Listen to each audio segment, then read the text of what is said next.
So before we start, I wanted to show you guys the reference that I found. And the cool thing about this is it shows the room from multiple angles. This is why I said in the beginning to take your time to finding your reference, just so you can maybe stumble up a place where you can find multiple photos of the same area. What I love about this reference is that it already figured out the whole interior design for me. We see the beautiful ceiling design and the balance between wood and plaster. And also the flooring is figured out for us as well.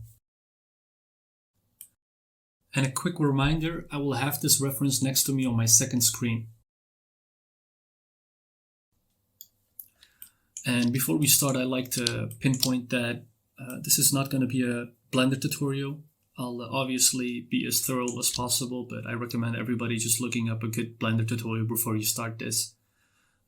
Before I start, I like to go to viewport shading and turn on cavity and then put them on both, and then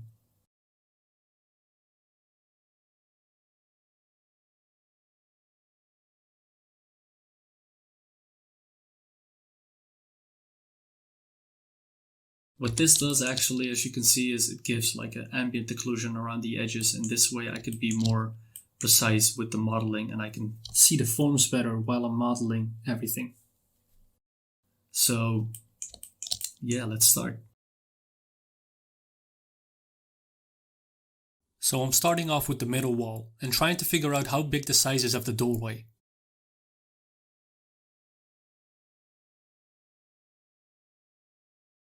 Just a quick tip while you're modeling, when you morph your shape, it also morphs the corner where you want the bevel. To fix this, you have to press Ctrl A and then choose rotation and scale. That tells the software to clear the transforms and reset the transform values. The object location and rotation values return to 0 and the scale returns to 1. And here you see me make use of the quick deform tool that I mentioned earlier. This way I can focus on one side of the wall and then mirror it later with the tool.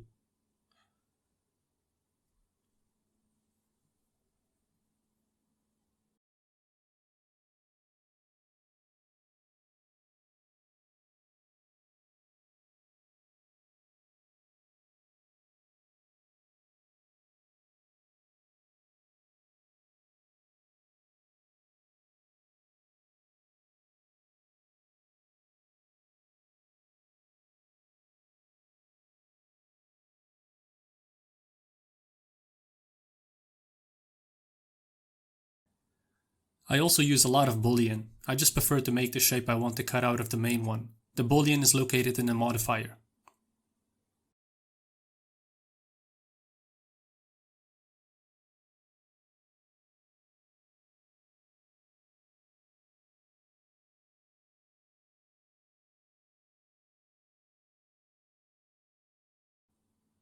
Just a quick heads up, I noticed that after I recorded this that I forgot to resize my scene, so right now it looks super huge.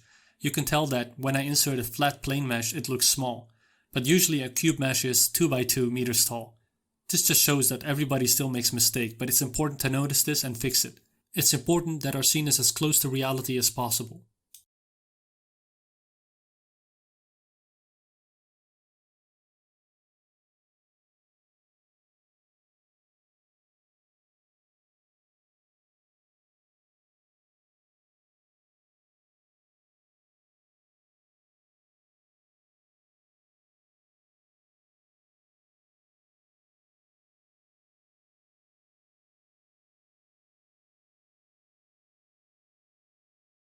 And obviously, when we are on a time limit, it's hard to be super precise. But as long as you apply the 80-20% rule, which is 80% be as precise as you can then adjust the remaining 20% to your own needs.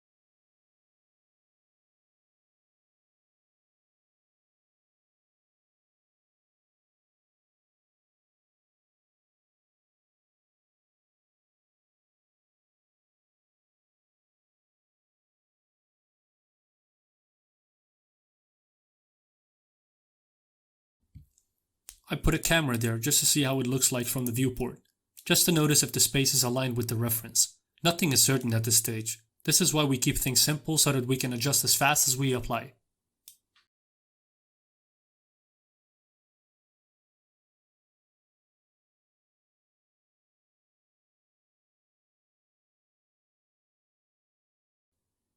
Just a reminder, I have the reference on my second screen, so every now and then I'm looking at it just to be sure the 3D is aligned with what I see in the reference.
Right now I'm making use of the array tool.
I'm not thinking about any assets at this moment. I'm only thinking about the walls and the floor and the ceiling.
The reason why we modeled the whole space is, once everything is figured out, we can make multiple images from different angles.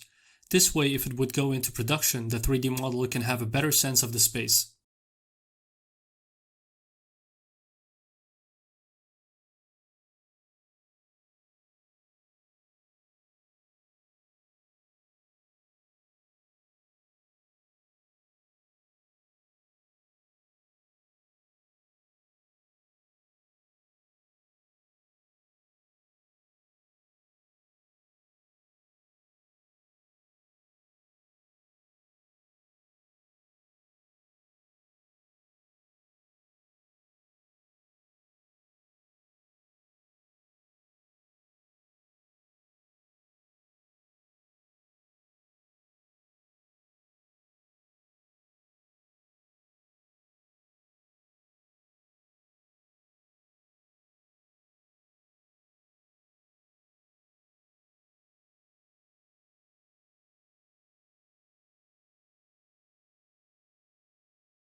Alright, we have a strong base now. Next step is refining the form and taking another pass at the big shapes and going into the medium ones. See you there.